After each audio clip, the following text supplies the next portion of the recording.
उत्तर प्रदेश के देवरिया विधानसभा में और आपसे मुलाकात करा रहे हैं वरिष्ठ कांग्रेसी से, देवरिया के वरिष्ठ कांग्रेसी से। अभी तक के वो बिहार चुनाव संपन्न करा के आ रही है, अब दूसरे चरण का चुनाव बचा है और बीच में जो पहले चरण का चुनाव करा के आ रही है, बहुत ही ज़्यादा मेहनत इन्होंने किया है पूरे चुनाव में। थोड़ा सा आराम कर रही हैं, घर पे आई हैं, फिर अब इनकी गतिविधि तेज हो। सबसे पहले बहुत बहुत स्वागत है आपका। कैसा महसूस कर रही हैं चुनाव से आके?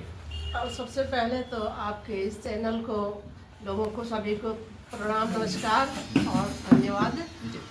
और मुझे आज वहाँ बिहार गई और बिहार की धरती को प्रणाम कि मुझे वहाँ अवसर मिला जाने का, और मुझे बहुत ही अच्छा लगा कि मैं वहाँ जा कर के यही देखी कि लोग जो है कि सबको बेरोजगारी है, तो सभी लोग चाहते हैं कि महागठबंधन की सरकार आए और जो है कि सबको रोजगार मिले, क्योंकि 20 साल से बिहार बेहाल हो गया है।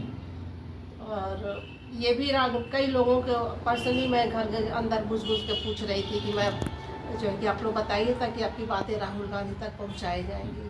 तो सब लोग यही बोल रहे थे कि हमें रोज़गार चाहिए। आप बिहार को देख लीजिए कि बिहार में क्या हालात है। कुछ भी तो नहीं हुआ, 20 सालों में कुछ नहीं बदला है, लेकिन लोगों को एक उम्मीद है महागठबंधन से, और तेजस्वी जी को सभी लोग वहाँ का सीएम बनाना चाहते हैं।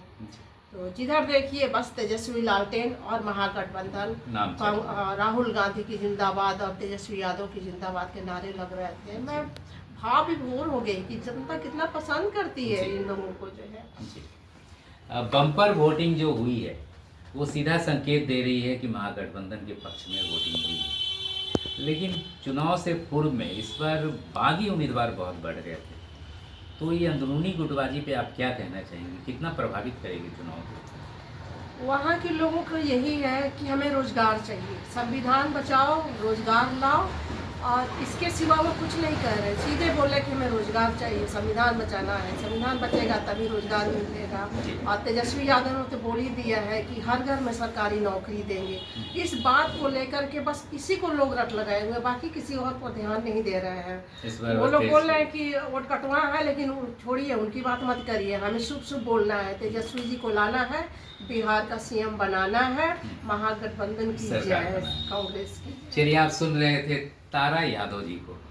अगर आपके कोई प्रश्न हो तो कमेंट बॉक्स में लिखना न भूलेंगे, हम आपके प्रश्न को उत्तर लाके आपको पहुंचाएंगे। अब इस बार देवरिया विधानसभा में अब क्या आप लोगों की योजना है? कांग्रेस क्या चाह रही है इस देवरिया विधानसभा में? देखिए, देवरिया विधानसभा हो या मैं तो यूपी का देख रही हूँ और बिहार का भी देखी हूँ कि संगठन बनाया जा रहा है, लेकिन मैं सोची हूँ कि खुद घर घर जा कर के लोगों से मिल कर के और अपना संगठन खुद बनाऊंगी। जो है, मैं किसी के भरोसे नहीं रहूँगी, क्योंकि जहाँ मैं गई थी प्रचार करने, तो वहाँ हमने देखी लोग अपना संगठन बना के रखे हुए थे, क्योंकि पार्टी के संगठन भरोसे कोई नहीं है वहाँ जो है। तो मुझे सीखने को मिला ये सब चीज़ें कि अपना संगठन मजबूत बना लीजिए। मैडम, एक चीज़ बताइए कि हम लोग और देवरिया की जनता उम्मीद आपसे करे कि विधानसभा चुनाव लड़ेंगी देवरिया से कांग्रेस के? मतलब यहाँ के जो मतदाता हैं, देवरिया विधानसभा के मतदाता आपके नाम की चर्चा जोर शोर से कर रहे हैं। अगर आपको मौका मिलेगा तो क्या प्राथमिकताएं होंगी आपकी देवरिया विधानसभा में? देखिए, अगर मुझे मौका, इसके लिए आप लोगों को धन्यवाद, मतदाता को धन्यवाद, और मतदाताओं को भी कि जो बिहार के मतदाता उनको भी प्रणाम, और बाकी यहाँ जो कार्यकर्ता है मतदाता सबको प्रणाम। और सबसे बड़ी बात यह है कि अगर मुझे मौका मिलता है सेवा करने का, तो उसके लिए जो है कि यहाँ की जो भी योजनाएं हैं, जो सरकार, हमारा मैनिफेस्टो, हमारी सरकार कांग्रेस देगी, उसके लिए घर घर पहुँचाना जरूरी है। और वैसे भी जो बिहार में मैनिफेस्टो में था वही मेरे ख्याल से वो या कुछ थोड़ा बहुत अलग हो सकता है जी। तो उसको घर घर पहुंचाना जरूरी है। जब तक हम घर घर नहीं जाएंगे तो फोटो खिंचवा कर ऐसे और मीडिया के सामने से बोल देने से कुछ नहीं होने वाला है। हमें ज़मीन पर जाकर काम करने की ज़रूरत है। हमें मतदाताओं को एक एक चीज़ बताने की ज़रूरत है। जब तक हम एक एक चीज़ बताएंगे नहीं तो किसी के पास आजकल टाइम नहीं है, सब बेरोजगार हैं, सब कमाने खाने में लगे हुए हैं, ज़िंदगी सबकी फास्ट हो गई है। क्योंकि अभी तो वैसे ही बेरोजगारी है पूरे भारत में, क्या पूरे देश में। मैम एक चीज़ हम जान लेना चाहेंगे, जैसे मान लीजिए आप तमाम नेता हैं, अपने स्वार्थ के लिए पार्टियों को चेंज कर दे रहे हैं, ऐसा सुनने को मिलता है, देखने को भी मिल जाता है। लेकिन जब से आपने कांग्रेस को ज्वाइन किया है और आज तक आपने कांग्रेस की भले लुटिया यहाँ से डूबती रही, लेकिन आपने कांग्रेस नहीं छोड़ा नहीं, इस पे क्या कहना चाहेंगे? जब मैं आई तो लोग बोले कि ये तो डूबती नैया में क्यों सवार हो रही हैं। जी।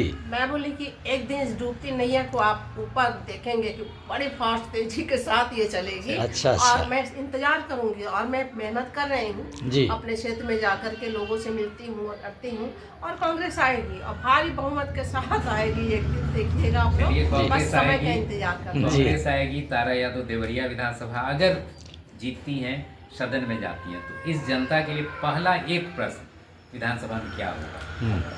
सबसे पहला ये हुआ कि यहाँ की स्वास्थ्य और ये शिक्षा, ये बहुत ज़रूरी है ताकि लोगों का जीवन सही ढंग से चले, सुचारू रूप से चले। देवरिया के लोग जब किसी को भेजते हैं तो बड़ी उम्मीद के साथ भेजते हैं, तो उनकी उम्मीदों पर खरा उतरना है ना। और स्वास्थ्य सेवाएं तो प्राथमिक वो है हर आदमी के लिए जो है, उसके बाद शिक्षा का भी है जो है।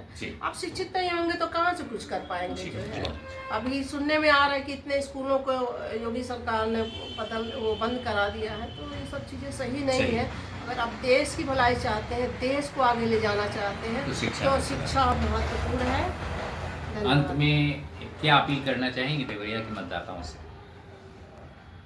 देवरिया के मतदाताओं से क्या कहना चाहेंगे? मैं यहाँ के मतदाताओं से यही कहना चाहूँगी, किसी को भी टिकट मिले, आप लोग भारी बहुमत से कांग्रेस को जिताइए, विजयी बनाइए, और फिर उसके बाद से आप उम्मीदों पर वो खरा नहीं उतरे तब आप मेरे पास आइएगा। मैं राहुल गांधी जी के पास जाकर आपको लेकर चलूंगी जो है। बहुत बहुत धन्यवाद मैडम। बहुत अच्छा, धन्यवाद। आप दर्शकों का भी आभार इतनी देर तक जुड़े रहने के लिए। अगर कोई प्रश्न हो कमेंट बॉक्स में लिखना। धन्यवाद, आभार।